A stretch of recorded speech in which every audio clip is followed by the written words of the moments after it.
முதிர்ச்சி இல்லாத, பொறுப்பில்லாத, கொஞ்சம் கூட அடிப்படை புரிதல் இல்லாது பேசுகின்றார் முதலமைச்சர். அவர் சார்ந்த கட்சியினரும் அப்படித்தான் பேசுவார்கள். ஜிஎஸ்டியை பொறுத்தவரையில் உலகம் முழுவதுமே எல்லா வரிகளுமே ஒரு சீர்திருத்தங்களுக்கு உட்பட்டது தான். முதல்லையே ஜிஎஸ்டி வந்த பொழுதே நான் சொன்னேன், இப்போ இவரை கேட்ட பொழுது கூட சொன்னேன், 10 வருடங்கள் ஆட்சியில் காங்கிரஸ் இல்லாத போது கொண்டு வர முடியாத ஒரு விஷயத்தை நாங்கள் கொண்டு வந்திருக்கிறோம். அதை நாங்கள் ரிஃபார்ம் சீர்திருத்தம் செய்யும் பொழுது அதற்கான கால அவகாசம் பிடிக்கும். 67 லட்சமாக இருந்த டாக்ஸ் பேயர்ஸ் பேஸ் வரி செலுத்துவோருடைய எண்ணிக்கை இன்னைக்கு 1.5 கோடியாக உயர்ந்தது. எதனால்? ஜிஎஸ்டி கொண்டு வந்ததுனால. அப்போது இது இன்னும் இந்த ரிஃபார்ம்ஸை நம்ம கொண்டு வரணும்னு சொன்னால் அதற்கான நேர காலம் பிடிக்கும். மேபி இன்னும் ஒரு சில வருடங்களில், இன்னொரு 8 வருஷம் கழிச்சோ 10 வருஷம் கழிச்சோ பிஜேபி ஆட்சி தான் இருக்க போகுது, வேறு எந்த ஆட்சியும் வரப்போகுது இல்லை.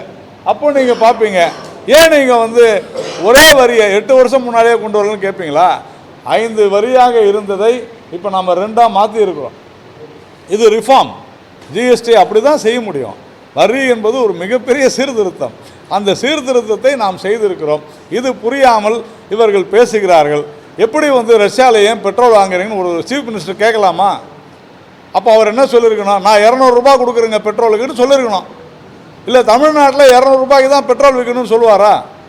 இப்படி கொஞ்சம் கூட பொருளாதாரம் புரியாதவரை நாம் ஒரு முதலமைச்சராக பெற்றிருக்கிறோம் என்று வருத்தப்பட வேண்டியிருக்கு. அதனால தான் இந்த ஜிஎஸ்டியில் அப்படி பேசுகிறாங்க. முதலமைச்சர் மு.க. ஸ்டாலின் அவர்கள் இதுவரையிலும் பல இடங்கள், பல நாடுகளுக்கு சென்றார். ஸ்பெயினுக்கு போனார், அமெரிக்கா போனார், துபாய்க்கு போனார், சிங்கப்பூர் போனார். ஆனால் எங்கே போயும் எந்த விதமான ஒரு இன்வெஸ்ட்மெண்ட்டையும் முதலீடையும் கொண்டு வரலன்றது தான் உண்மை. இன்றைக்கி எங்கேருந்து வந்துச்சு? இன்றைக்கி சொல்கிறாங்க, நான் லண்டனுக்கு போனேன், ரெனியூபிள் எனர்ஜி. இதுக்கெல்லாம் கொள்கை யார் படிக்கிறாங்க? ரெனியூபிள் எனர்ஜினுடைய கொள்கையை யார் உருவாக்குறாங்க? இன்றைக்கி இதே ரெனியூபிள் எனர்ஜி 5%க்கு 12லிருந்து 5%க்கு இந்த மாற்று எரிசக்திக்கான இந்த உபகரணங்களை இந்த ஜிஎஸ்டி சீர்திருத்தத்தில் நம்ம குறைச்சிருக்கிறோம். அப்போது இந்த கடந்த 2 நாட்களுக்கு முன்னால் வந்த ஆய்வில் கூட தமிழ்நாட்டில் தொழிற்சாலைகள் அதிகம் மார்த்தட்டிக்கிட்டார் முதலமைச்சர். தமிழ்நாட்டில் தொழிற்சாலைகள் அதிகம், தமிழ்நாட்டில் தொழிலாளர்கள் எண்ணிக்கை அதிகம். ஆனால் இன்னொன்று நடுவில் கொஞ்சம் பக்கத்தை காணும் அப்படின்ற மாதிரி விட்டுட்டார். என்ன? இண்டஸ்ட்ரியல் அவுட்புட்டு அதை விட்டுட்டார். இண்டஸ்ட்ரியல் அவுட்புட்டில் நாம் பின்தங்கி இருக்கிறோம்ன்றதை ஏன் ஏற்றுக்க மாட்டேங்கிறீங்க? ஏன் இண்டஸ்ட்ரியல் அவுட்புட்டில் உற்பத்தியில் நாம் பின்தங்கி இருக்கிறோம்? ரீசெண்டாக இருக்கக்கூடிய சமீபத்திய தொழில்நுட்பம் சார்ந்த தொழில்களை நாம் கொண்டு வருவதற்கு தவற விட்டு விட்டோம். 30 கிகாவாட் ஆலை அமைய இருக்கிறது குஜராத்தில்.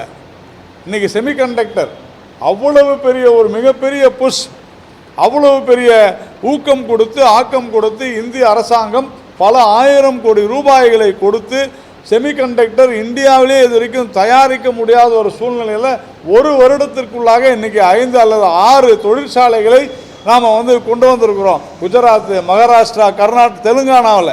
ஏன் தமிழ்நாட்டுக்கு கொண்டு வர முடியவில்லை? தமிழ்நாட்டு வருவாய் அதிகரித்திருக்கோம்.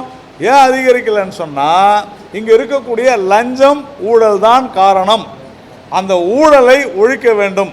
அதைத்தான் திரு எடப்பாடி பழனிசாமி அவர்கள் சொல்லி இருக்கிறார்.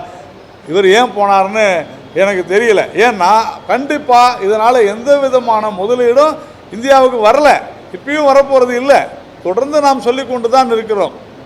இங்கே இல்லாத ஒரு துறையில் போய் சார் வாடகைக்கு எடுத்து ஒரு அறையை எடுத்து அந்த வாடகை அறையில் ஈவே ராமசாமி அவர்களுடைய படத்தை திறந்துட்டு ஆஹா ஆக்ஸ்போர்ட் பல்கலைக்கழகத்தில் திறந்துட்டோம்னு சொல்கிறது எந்த விதத்தில் நியாயம்? இன்றைக்கி நாங்கள் பணம் கொடுத்தோம், அந்த துறை அந்த பிரிவையே மூடிட்டாங்க. அக்டோபர் 2024 இவர் எந்த பிரிவுக்கு போய் நான் ஈவே ராமசாமி அவர்களுடைய, அதாவது பெரியார் அவருடைய பட உருவத்தை திறந்து வைத்தேன் என்று சொன்னாரோ அது வாடகைக்கு எடுக்கப்பட்ட ஒரு திமுக வாடகைக்கு எடுத்துருக்காங்க. வாடகைக்கு எடுத்து அந்த இடத்துல நாங்கள் இப்போ அந்த இடத்துல போய் ஃபோட்டோ எடுத்தா பாருங்க இருக்காது. அந்த லைப்ரரி அப்படி பேசுகிறாரு.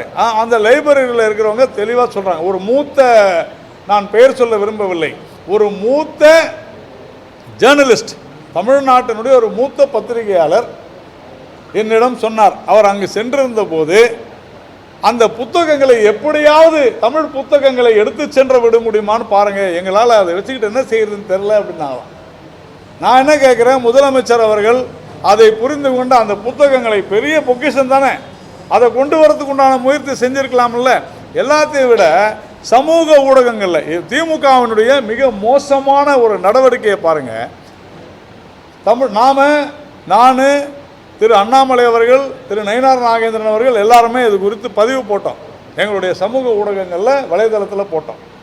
இந்த மாதிரி நீங்கள் ஈவேரா அவருடைய படத்தை திறந்து வைப்பதாக சொல்லப்படக்கூடிய அந்த துறையே இப்பொழுது இல்லை.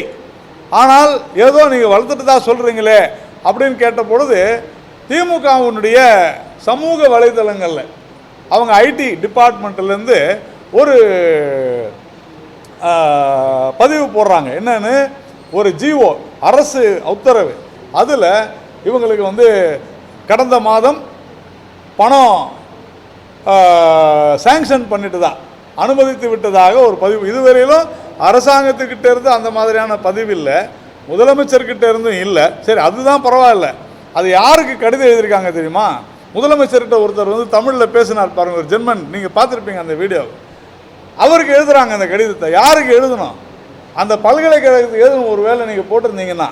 ஆனால் அந்த நபரே இப்போ இல்லை, அந்த நபரே அந்த பணியிலே இல்லை. அவர் கான்ட்ராக்டு 2024 அக்டோபரோட முடிஞ்சு போச்சு. அவர் அங்கே போய் பேசுகிறாரு, நான் இங்கு தமிழ் ஆசிரியராக உரையாற்றுகிறேன், பணிபுரிகிறேன். என்ன பணிபுரிகிறார்? இல்லை, பணியிலே இல்லையே, அவருடைய கான்ட்ராக்டே முடிஞ்சு போச்சு. இந்த அளவிற்கு ஒரு பித்தலாட்டத்தை, ஒரு நாடகத்தை மிக சரியாக அரங்கேற்றிக் கொண்டிருக்கிறார்கள் உடன்பிறப்புகள். செய்திகளை உடனுக்குடன் தெரிந்து கொள்ள கீழ்கண்ட கேபிள் மற்றும் டிடிஹெச் நெட்வொர்க்குகளில் எம்நாடு செய்தி தொலைக்காட்சியை காணுங்கள். பாதகம் செய்பவரை கண்டால் நாம் பயம் கொள்ளலாகாது பாப்பா. மோதி மிதித்துவிடு பாப்பா, அவர் முகத்தில் உமிழ்ந்துவிடு பாப்பா. அண்மை செய்திகளை உடனுக்குடன் தெரிந்து கொள்ள இணைந்திருங்கள் எம்நாடு தொலைக்காட்சியுடன்.